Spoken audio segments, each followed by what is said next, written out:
Help for the family. Teaching your child about sex. The challenge. Just a few decades ago, parents had at least a good chance to be the first to talk to their son or daughter about sex. And they could explain things gradually, according to the child's age and need. That has all changed.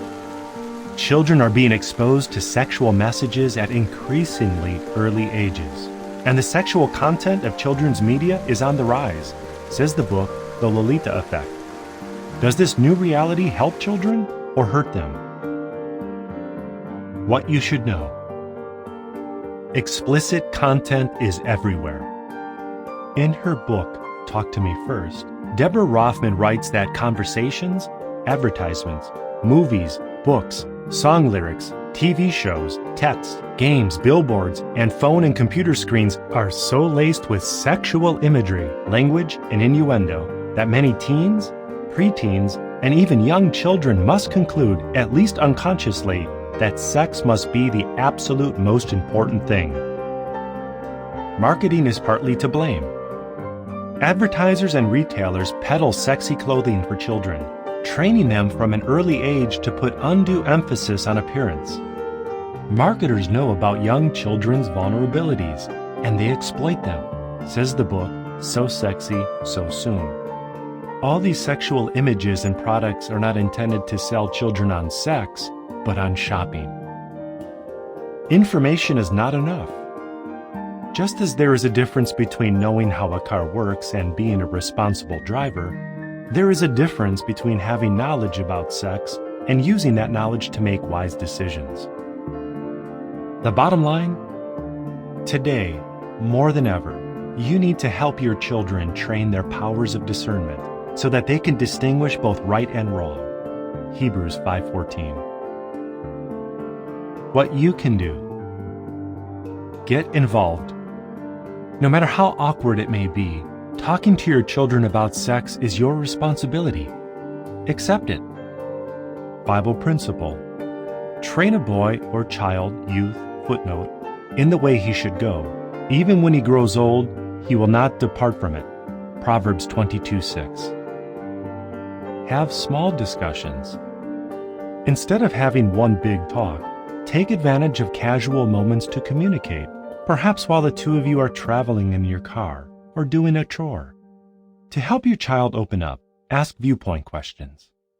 For example, rather than saying, "Are you attracted to ads like that?" you could say, "Why do you think advertisers use those types of images to sell products?" After your child answers, you could ask, "How do you feel about that?" Bible principle. You must impress God's commandments upon your sons. Deuteronomy 6:6 and 7, and footnote. Keep it age appropriate. Preschoolers can be taught the proper names of the sex organs, as well as how to protect themselves from sexual predators. As they grow, children can be told basic facts about reproduction.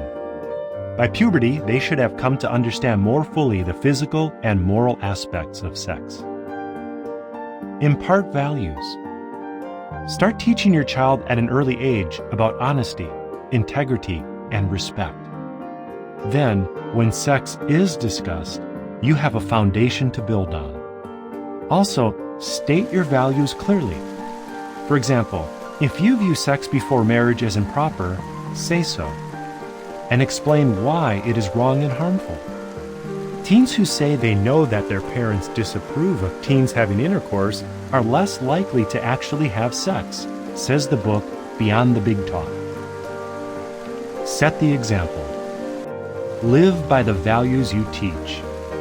For instance, do you laugh at obscene jokes? Dress provocatively? Flirt?